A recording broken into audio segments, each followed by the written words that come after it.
Assalomu alaykum muhtaram yurtdoshlar. Yaratganga shukrlarimiz bo'lsin. Siz azizlar bilan bugun yangi 6-suhbatimizni qurishga fursat bo'ldi. Shu fursatdan foydalanib butun yangi Buvoyda ahli nomidan bizlarni ko'rib, eshitib va bizlarni kuzatib kelayotgan hamda bu suhbatni bir marta ko'rib eshitishni niyat qilib shunga fursat topolmay yurgan barcha aziz insonlarga butun Buvoyda ahli nomidan chuqur minnatdorchilik izhor qilamiz. Muhtaram yurtdoshlar, bugungi suhbatimizni asosiy mavzusi mana shu butun Buvoyda ahli nomidan minnatdorchilik izhor qilyapmiz. Mana shuni asosiy bir sabablarini bir aytib o'tamiz. Suhbatni boshlashdan oldin bir yangilik, buni o'zimiz ko'rib eshitdik va bundan juda ham xursand bo'ldik. Tumanimiz rahbari, hurmatli hokimimiz tuman ahli oldiga o'zini bir video murojaati bilan chiqdi. Buni biz ko'rib eshitib juda xursand bo'ldik va shuni bir sizlarga bir ko'rsatib o'tsak.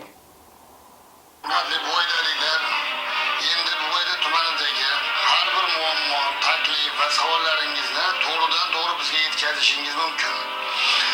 Bu Buvoyda murojaatlar Telegram guruhi, men tuman hokimi Behzodjon Ibragimov ushbu guruhga kelgan har bir murojaatni shaxsan o'zim o'qib, tahlil qilib boraman. Mahallangizdagi muammo bormi, biror taklif yoki tashabbus bormi, yoki shunaqa savolingiz bormi, bemalol yozing. Biz sizni eshitamiz.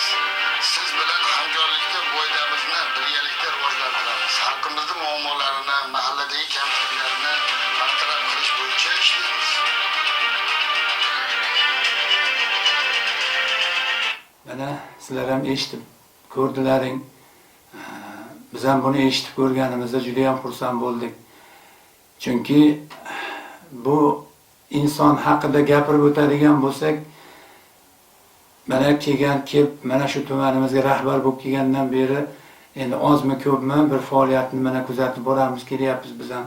Buni hamma kuzatyapti. Mana bu inson kelgandan beri tumanimizda ancha katta ishlar amalga oshirildi va amalga oshirilib kelmoqda.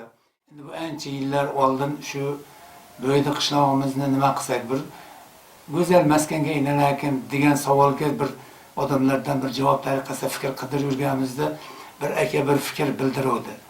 O'sha fikrini daftarga yozib qo'ygan ekanmiz, lekin ismini, sanasini yozmagan ekanmiz. Shuni bir ko'zimiz tushib qolib, aynan shu fikr bugungi kunga to'g'ri keladiganga o'xshab tuyuldi. Shuning uchun shu fikrni bir bildirmoqchimiz.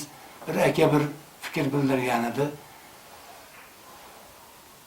Murodjon dedi, bilasizmi dedi, Buvoyda qishlog'imiz qachon juda ham bir go'zal maskanga aylanib ketadi dedi.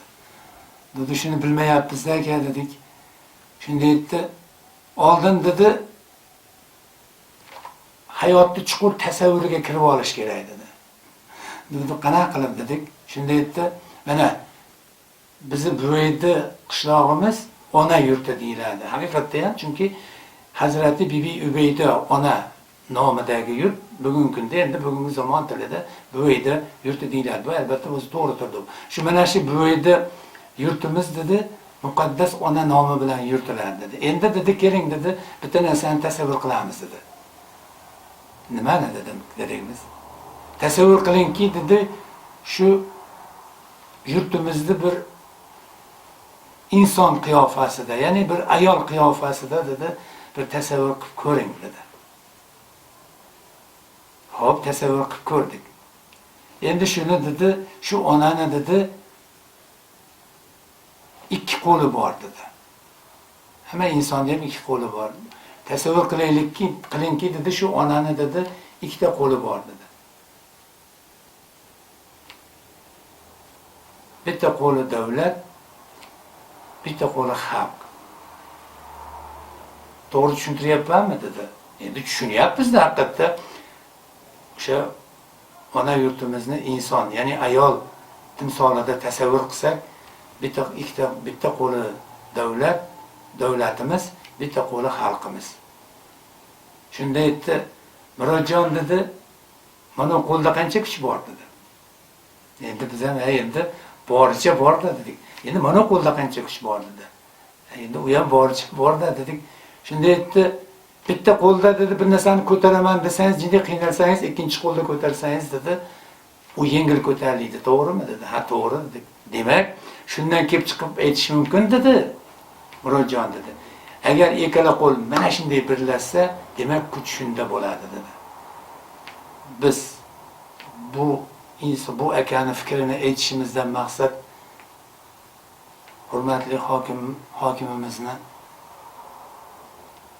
o'sha birgalikda Buvayda tumanimizni yana go'zal qilaylik, yanada rivojlantiraylik degan fikrini qanchalik bir bugungi kunda o'rinli ekanligini shu mana shundan deb tushunyapmiz. Demak, o'sha aka juda ham bir to'g'ri fikrda bizga aytgan ekan. Bugungi kunda mana shu hurmatli hokimimiz bilan birgalikda ham fikr bo'lib, qanaqangi talablarimiz bo'lsa, bir muammolarimiz bo'lsa, tashabbuslarimiz bo'lsa, shu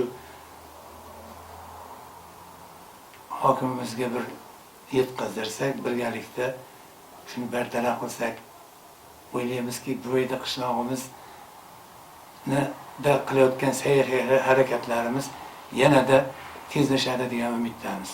Mana shu g'oyaga ozgina e'tibor berib, mana shu g'oyani shu xalqimizga targ'ib qilsak, mayli uni o'zimiz ko'rib eshitmaylik, lekin shu g'oya bizga kelib tushdimi telefonimizga, shuni albatta biz oxiri bo'lib qolmaylik, kimgadir o'z yaqinimizgami, tanishimizgami o'tkazsak, demak o'sha biz harakatni boshladik. Bu degani butun Buvayda xalqi shu Buvaydani yanada go'zal bo'lishiga, yanada obod bo'lishiga o'sha harakatni boshladi. Nimaga? Yana takror aytamiz, o'sha otaxonni aytgan fikri, ya'ni Buvayda xalqi, Buvayda qishlog'imiz nima qilsak go'zal maskanga aylanadi degan fikrga ega bo'lsa, ilohiy taraqqiyot o'z ishini boshlaydi degan. Biz ham shu ilohiy taraqqiyotga ishonyapmiz. To'g'risini aytish kerak. Biz ishonyapmiz. Nima qilish kerak Buvayda qishlog'ini go'zal maskanga aylantirish uchun degan savol bor inson albatta o'sha yurtda o'ziga, ko'ziga yaxshi ko'rinmagan narsalarni o'rnida bir go'zal narsalarni ko'rgisi keladi. Ya'ni Buvayda qishlog'imiz, butun Buvayda qishlog'imiz bir go'zal, chiroyli bo'lsa, hammamizga ham bu albatta yoqadi bu go'zallik. So'lim sayrgoh so'zini biz ham birinchi marta eshitganimizda ahlimiz yetmagan, qanaqa bo'ladi bu so'lim sayrgoh yurt. Chunki tasavvurimizga keltira olmaganmiz. So'lim sayrgoh yurt qanaqa bo'lishini. Lekin go'zal maskan qanaqa bo'ladi, bu borada albatta bizda fikr bor. Bu borada nafaqat bizda, bu borada butun xalqimizda fikr bo'lsa kerak. Chunki mana yurtimizda, O'zbekistonimizda, Qo'lo'rsimana tumanimizda ko'rsa ko'z quvonib, dil yayraydigan chiroyli joylar ko'p. Mana misol qilib oladigan bo'lsak, mana yaqinda biz bir ish bilan hokimiyatga bordik. Hokimiyatni oldiga ko'rib, ertaga tabiatni go'zalligini ko'rib, juda ham bir ko'zimiz quvonib, dillarimiz yayrab ketdi. Endi bu tabiatni go'zalligi. Endi uydan chiqib kelib, bir Ansorda oldiga kelganimizda yo'llar qog'i chiroyli bir o'tirg'ichlar qo'yib qo'ygan ekan. Shu o'tib ketayotgan yo'lovchilar bir jinni yerda o'tirib dam olib kelsin degan, o'sha yerda o'tirib dam oldik va o'sha yerdagi inshootni, o'sha yerdagi muhitni qanchalik go'zalligini bir ko'rib, yana ham ko'ngillarimiz bir yayrab ketdi. Chunki bu ham bitta go'zal. Undan tashqari mana 5-suhbatimizni targ'ib qilishda, o'sha otaxonni bizga bergan fikrini targ'ib qilishda, mana maktablarda yurdik, targ'ib qilib, bog'chalarga bordik, banisalarga kirdik. Va shu yerda bitta narsani ko'rib juda ham bir xursand bo'ldikki, mana maktablarga kirganimizda, maktablarda kirib borishi juda ham bir go'zal, bir nihoyatda bir odam ko'rsa ko'z quvonadigan holat. Ayniqsa mana bu qishlog'imizdagi 24-maktabda qolaversa, mana o'rta qishloqqa bordik. Maktab nomerini bilmadik necha ekan, lekin shu o'rta qishloqda katta maktabini kirganimizda ham juda ham bir hayron qoldik u yerdagi shu go'zallikni ko'rib. Shu o'qituvchilar tomonidan, o'quvchilar tomonidan qilinganmi? Qolaversa mana yana bog'chalarga kirdik. Mana o'zimizda davlat bog'chalarida bo'ldik. Bu yerdagi bolalarga yaratilgan sharoitlarni ko'rib juda ham bir ko'nglimiz ko'tarilib ketdi. Shu yerda bir nima deydi, bir niyat qildikki, yo'qsa bir orzu qildikki, qani endi butun shu Buvayda, shu ona yurti bo'lgan yangi Buvayda qishlog'imiz shunaqangi bir hamma yer shunday bir go'zal bo'lsa degan fikrga bir shunaqa bir orzu bir o'tdi bizni kallamizdan. Endi bu bilan nima demoqchimiz? Bunday go'zalliklar hamma yerda, mana tumanimizda ham juda ko'p. Buni tasavvur qilish kerak emas, buni borib ko'rsa ham bo'ladi. Endi faqat tasavvurga keltiradigan narsamiz shu umum xalq yerlari, umumiy yurtimiz shunaqangi bir chiroyli, go'zal bo'lish uchun nima qilish kerak degan savolga topgan bitta aniq javobimiz o'sha otaxonning so'zi. Shuni yana bir bor mana sizlarga yana targ'ib qilyapmiz. Butun Buvayda ahli, ya'ni hammamiz, shu kim bu hammamiz deganda kimni qalbida men shu Buvayda yurtini farzandiman, ya'ni shu ona yurti farzandiman. Shu yurtda meni ota-onalarim yashab o'tgan, ularning kindiq qoni to'kilgan. Bu yurt uzoq o'tmishdan o'sha bizlarga ajdodlarimizdan o'tib kelayotgan yurt. Men ham shu bugungi kunda mana shu yurtni farzandiman degan fikri bor odam, u qayerda yashashdan qat'iy nazar, Toshkentda bo'ladimi, chet elda bo'ladimi, shu qishloqda o'zida bo'ladimi, mana shunaqangi fikri bor odamlarni qalbida deyapti o'sha otaxon.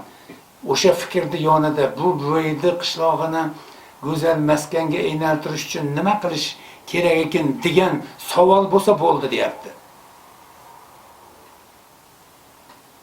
Butun Buvayda ahlini, mayli butun bo'lmasin, hech bo'lmasa bir 55-60% shu aholini, erkakmidi, ayolmidi farqi yo'q. Shu qalbida Buvayda qishlog'ini go'zal maskan aylantirish uchun nima qilish kerak ekan degan savol bo'lsa, o'sha ilohiy taraqqiyot ishga tushadi deyapti. Buvayda, ya'ni Buvayda o'zidan o'zi yana ham gullab yashnab ketadi deyapti. Hech kimga aql bo'lmaydi deyapti. Biz ham shu fikrga ishonyapmiz. Lekin yana bitta savolga javob beramiz. Endi yosh shekilli, balki o'g'limizdir, balki singlimizdir.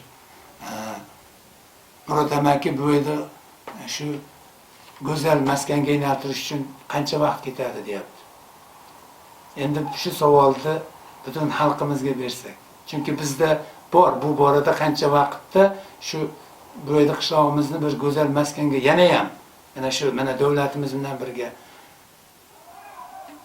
ular bilan ham fikr bo'lib, qancha vaqtda shu Buvayda qishlog'imizni go'zal maskanga aylantirish to'g'risida bizda aniq reja, ya'ni aniq proyekt bor. Lekin bu proyekt qanchalik to'g'ri, qanchalik noto'g'ri, buni biz rosa hali bir aniq bir xulosaga kelganimiz yo'q. Shuning uchun biz hozir buni aytmayapmiz. Lekin bundan oldin sizlardan bir ham fikr bo'lmoqchimizki, balki bizdan ham ko'ra aniq realniy fikr xalqimizda bordir, lekin bor deb umid qilamiz. Shu fikrlaringni bir kommentariyaga yozib qoldirsalaring, qisqa lo'nda qilib, ana keyingi Xudo xolasa, keyingi suhbatlarimizda sizlarning fikrlaringizni eshitib, uni o'zimiz o'qib ko'rib, eshitib, ana keyin o'rtada o'sha xulosa fikrda aytamiz. Aniq proyekt bor. Nima qilsak Buvayda qishlog'imiz go'zal maskanga aylantiradi. Buning uchun nima qilish kerak? Bu borada aniq proyekt bor. Muhtaram yurtdoshlar, shu bilan bugungi suhbatimizga yakun yasaymiz. Keyingi suhbatimizda albatta shu qancha bir vaqtda bir Buvayda qishlog'imizni go'zal maskanga aylantirish mumkin savoliga aniq javob beramiz. Rahmat.